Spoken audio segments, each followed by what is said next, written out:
Hey, what's up guys, TG Meza here, and today I'm going to be talking to you guys about playing the objective in this edition of CoDComs.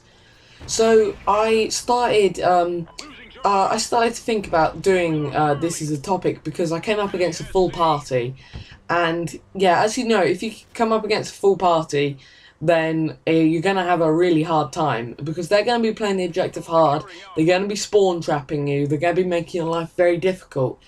And I was in a game, and I think in the end we lost by about 10 points, but I was really playing the objective a lot in that game, and I really tend to do that, and I really enjoy playing against full parties because it's kind of like playing against, it's kind of like playing Clan Wars, except from sometimes it can be a bit more intense.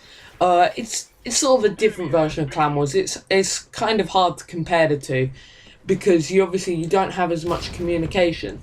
Like, your way of communicating would be, say, when someone's standing still, you knife them once or twice so that they run with you to an objective, that kind of thing, you know. It's very improvised. But anyway, back onto the topic. The reason that I want to talk about playing the objective in Call of Duty Ghosts is because not a lot of people do it, and I think that a lot of people miss out on the benefits of playing the objective, at least to a certain extent. And the reason that I've got this gameplay up for you is I was playing the objective in it, but obviously I could just play the objective in a lot of games and just pick out anyone. And I could have had better gameplays in terms of kills than I did this. However, the thing which I wanted to emphasise using this one was actually this is a gameplay where we lost. And the reason we lost was because the enemy team just decided that if we got on the B flag, then they'd just put up a bit of resistance and they would cap the B flag while we weren't looking, and that meant that for them they had a lot easier game. It was very hard for me to get out of my spawn and get up into their faces, and it may be because I have no idea about how to play Chasm at all. I think I have a very basic understanding of how the map even looks, but yeah, that's just how bad this map is. I never play it unless I'm forced to. But anyway, it really does demonstrate that the advantages that it brings to you later down the line if you play the objective early on and you play it when the opportunity presents itself. Because, as a lot of you may know, to go on a high kill streak, you will often have to be, you often have to have some form of map control. And that's why it's a lot easier to go and chem or get like a helo pilot or something if you're playing in a party. Because you can have the rest of the people focusing on the objective and ensuring that you're getting that traffic, whereas you can just be sitting up in the enemy spawn getting kills and you don't have to worry about the map control.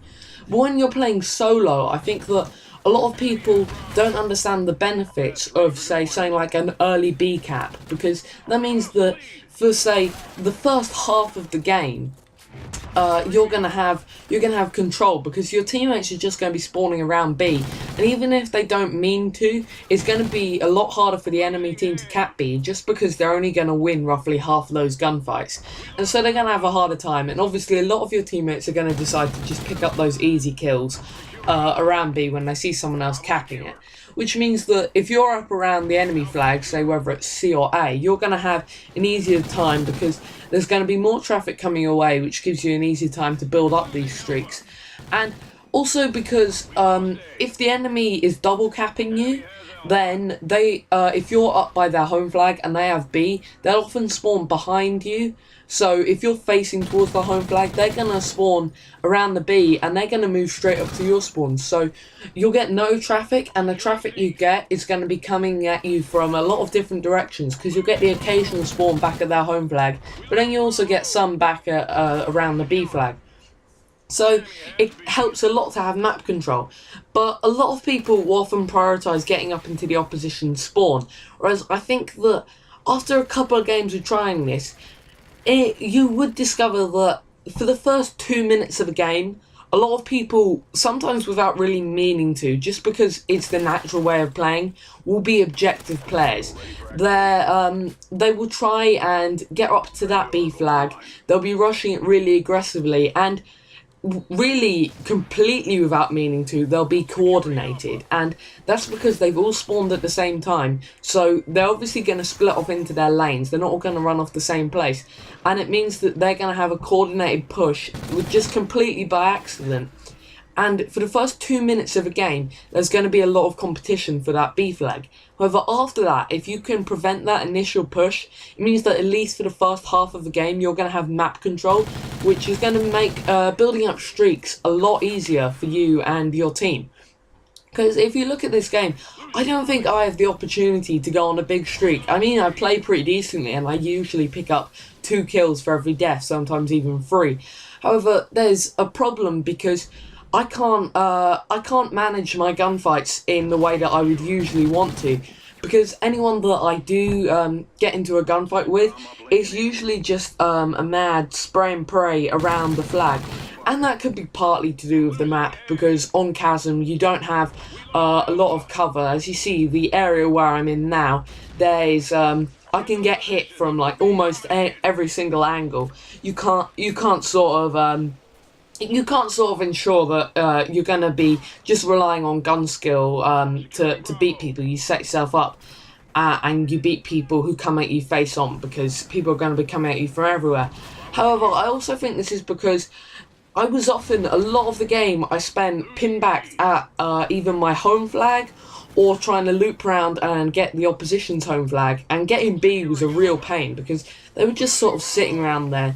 And it made the game really hard for me to play, and I think that they all had a lot better KDs than they would have if, say this was a TDM game and they were playing in a similar way, and it meant that as soon as they pushed past halfway, we'd just spawn behind them. Then I don't think they'd have done nearly as well. But because this was domination and they were playing in this way, it meant that we were just getting hemmed in, and often we would have to try and flip the spawns to get anything going. And yeah, it was a real problem for us. And so that's kind of the thing which I want to talk about is, if you can push up and you can get that early advantage, then you can really help yourself, because even if you're a player that doesn't care at all about your win-loss, and I know I quit out of so many games, I have a horrifyingly bad win-loss. I think it's around 0.5, it's not the worst in the world. There are people within my clan who will remain nameless who have absolutely shocking win-losses, partly due to them raging, partly due to them not really being objective players, which I completely don't blame anyone for. Call of Duty Ghosts, particularly, does not care about objective players, okay? But that doesn't mean that you can't get an advantage for yourself by playing the objective, because whilst it may sound weird to say it like where they're not going to be actively rewarding you, yet I'm saying that this is the best way of playing in terms of your kill streaks. If you look at it, you're going to get only about half a point directly for your streak, and this is what discourages a lot of people from playing the objective. However, if you have that map control, it'll speed up your streak so much more, so you won't have that annoying thing if you finish on a high streak and you don't know how far you could have gone.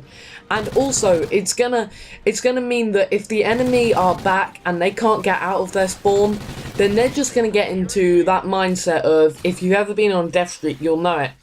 Well, obviously everyone's been on a death streak at some point when you're noobs, but if you're a bit removed from that, if you think back, as I've noticed recently when I play on like Black Ops 2 or Modern Warfare 3, where I am a noob, when you go on a death streak, you stop really thinking about how you're going to get into a gunfight. You just start sprinting forward, looking to get kills. And if you can get the enemy trapped in that sort of mindset, where they're just mindlessly sprinting forward every time they spawn, and you've got all of the map control, and you're just picking the gunfights that you want, and the ones which suit your weapon, as I detailed in my last episode, then it means that you're going to do a lot better.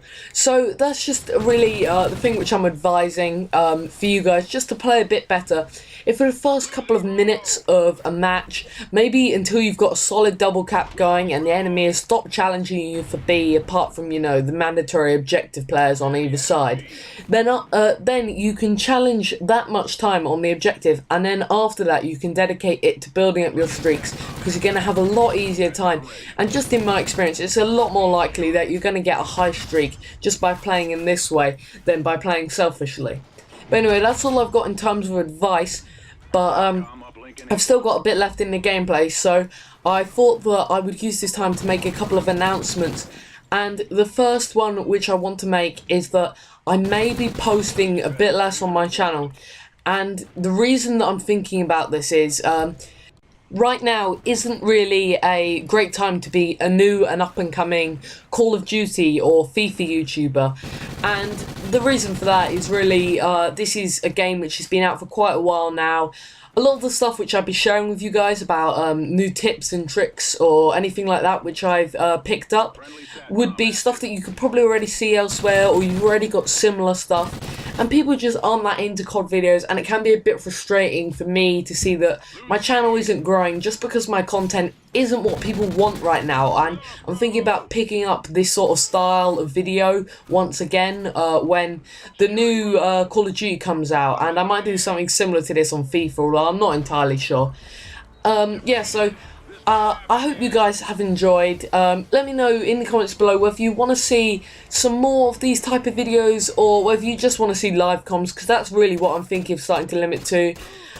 So anyway, yeah, let me know what you think. As always, I've been TG Meza. You guys have been great. See you next time.